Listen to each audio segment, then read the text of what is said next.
E para fazer a análise aí desse boletim Focus desta manhã, a gente já recebe aqui na linha conosco o Igor Rabelo, ele que é especialista e sócio da Valor Investimentos. Bom dia, Igor. Bom dia. Bom dia, Dani. Bom dia, Kaique. Bom dia a todos que nos acompanham. Obrigado pelo convite. É um prazer estar aqui.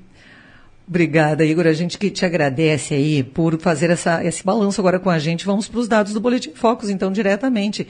Só lembrando o nosso ouvinte também, porque se você puder puxar esse gancho, lá em dezembro, o Copom, o Comitê de Política Monetária, ele decidiu manter, então, a taxa Selic em 15% pela quarta vez seguida. Aquela decisão, Igor, ela veio em linha com os dados do Focus para a Selic nessas 2 primeiras semanas já de 2026?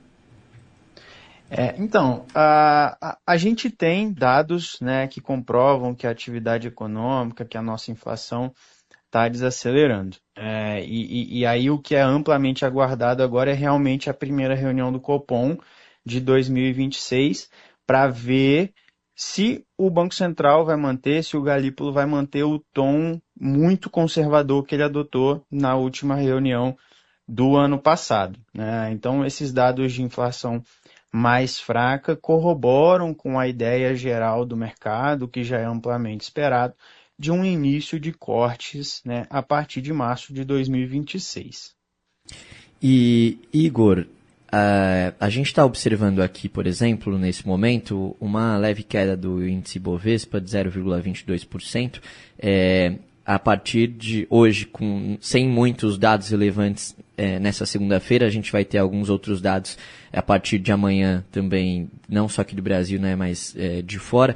Mas queria te perguntar o que talvez esteja fazendo esse índice oscilar levemente, se talvez como que deve se comportar até o final do dia. E pensando nisso também que você falou, como os analistas têm trazido, tem corroborado ali que talvez a taxa Selic permaneça no patamar que está nessa reunião do fim de janeiro, mas em março a gente consegue realmente esperar uma mudança, ou talvez se continuar assim, numa expectativa de desaceleração da economia, a gente ainda talvez veja o patamar da taxa Selic não cair a partir dali também?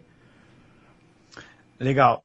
Num contexto geral, né, o mundo, salvo algumas exceções, vem em trajetória de queda de juros, né? Os Estados Unidos baixou a taxa de juros deles na última reunião, né? O Brasil tem expectativa de baixar. Isso é bom para o Ibovespa, né? Isso é bom para o Ibovespa, isso é bom para as bolsas americanas, para as bolsas globais. É por isso que a gente viu o Ibovespa em trajetória de alta no início desse ano, né? A gente subiu 1,8 na semana passada aos 163 mil pontos. O S&P 500 também subindo, né? O dólar enfraquecendo. Só na semana passada entraram 1,4 bi de dólar na economia brasileira, né? Então, isso fez o dólar se enfraquecer. Então, essa é a trajetória geral, o contexto mais amplo. Hoje, os futuros de Estados Unidos eles estão operando em leve queda, isso muito por conta dos atritos entre o governo Trump e o presidente do Banco Central americano, presidente do Fed, que está de saída já em maio.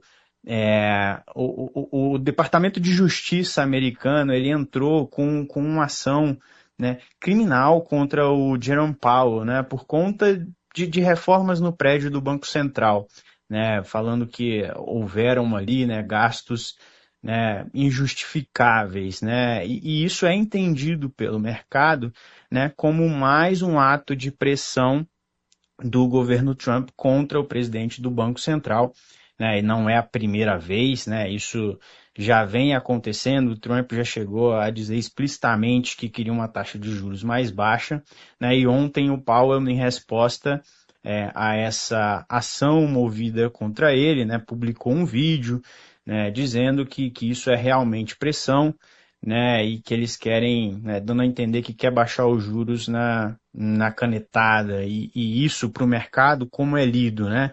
É lido como realmente enfraquecer a independência do Banco Central americano, a interferência política no controle monetário, e isso é visto com muito maus olhos pelo mercado, o que está adicionando volatilidade e aversão a risco nos mercados hoje. É por isso que a gente vê tanto os futuros das bolsas lá fora, quanto o Ibovespa em leve queda.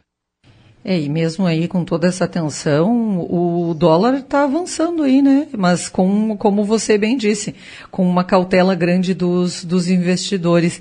Igor Rabelo, a gente agradece a sua presença aqui conosco no Vale Nota desta segunda-feira. Muito obrigado pela sua análise. O Igor, que é especialista e sócio da Valor Investimentos. Obrigado, Dani. Obrigado, Kaique. Um excelente dia a todos. Obrigado, igualmente.